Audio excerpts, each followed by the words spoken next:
सच्चे दरबार की जय। ज्योतिर्लिंग की श्रृंखला में आज हम जानेंगे रामेश्वरम ज्योतिर्लिंग। रामेश्वरम ज्योतिर्लिंग, इस ज्योतिर्लिंग की स्थापना मर्यादा पुरुषोत्तम भगवान श्री रामचंद्र जी ने की थी। स्कंद पुराण में इसकी महिमा विस्तार से वर्णित है। इसके विषय में यह कथा कही जाती है कि जब भगवान श्री रामचंद्र जी लंका पर चढ़ाई करने के लिए जा रहे थे, तब इसी स्थान पर उन्होंने समुद्र की बालू से शिवलिंग बनाकर उसका पूजन किया था। ऐसा भी कहा जाता है कि इस स्थान पर ठहरकर भगवान राम जल पी रहे थे, तभी आकाशवाणी हुई कि मेरी पूजा किए बिना ही जल पीते हो। इस वाणी को सुनकर भगवान श्री राम ने बालू से शिवलिंग बनाकर उसकी पूजा की तथा भगवान शिव से रावण पर विजय प्राप्त करने का वर मांगा। उन्होंने प्रसन्नता के साथ यह वर भगवान श्री राम को दे दिया। भगवान शिव ने लोक कल्याणार्थ ज्योतिर्लिंग के रूप में वहां निवास करने की सबकी प्रार्थना भी स्वीकार कर ली। तभी से यह ज्योतिर्लिंग यहाँ विराजमान है।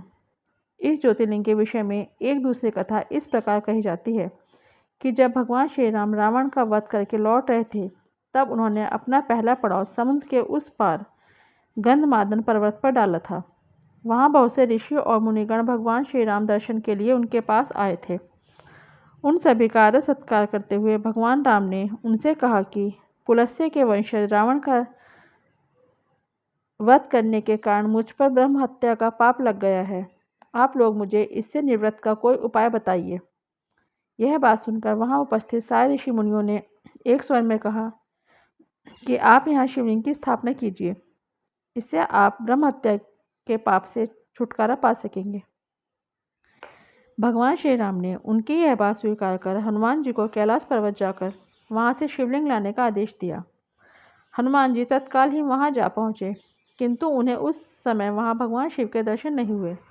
अतः वे उनका दर्शन प्राप्त करने के लिए वहीं बैठकर तपस्या करने लगे। कुछ काल पश्चात शिव जी के दर्शन प्राप्त कर हनुमान जी शिवलिंग लेकर लौटे, किंतु तब तक शुभ मुहूर्त बीत जाने की आशंका से यहाँ सीता जी द्वारा लिंग की स्थापना का कार्य कराया जा चुका था।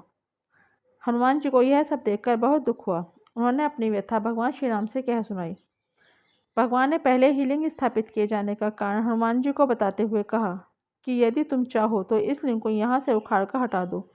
हनुमान जी अत्यंत प्रसन्न होकर उस लिंग को उखाड़ने लगे, किंतु बहुत प्रयत्न करने पर भी वह टस से मस नहीं हुआ। अंत में उन्होंने उस शिवलिंग को अपनी पूंछ में लपेटकर उखाड़ने का प्रयत्न किया, फिर भी वह ज्यों का त्यों अडिग बना रहा।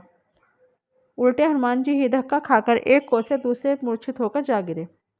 उनके शरीर से रक्त बहने लगा। यह देखकर सभी लोग अत्यंत व्याकुल उठे। माता सीता पुत्र से भी अपने प्यारे हनुमान के शरीर पर हाथ फेरती हुई विलाप करने लगीं। मूर्छा दूर होने पर हनुमान जी ने भगवान श्री राम को परम ब्रह्म के रूप में सामने देखा। भगवान ने उन्हें शंकर जी की महिमा बताकर उनका प्रबोध किया। हनुमान जी द्वारा लाए गए लिंग की स्थापना भी वहीं पास में करा दी। बोलिए रामेश्वर ज्योतिर्लिंग की जय।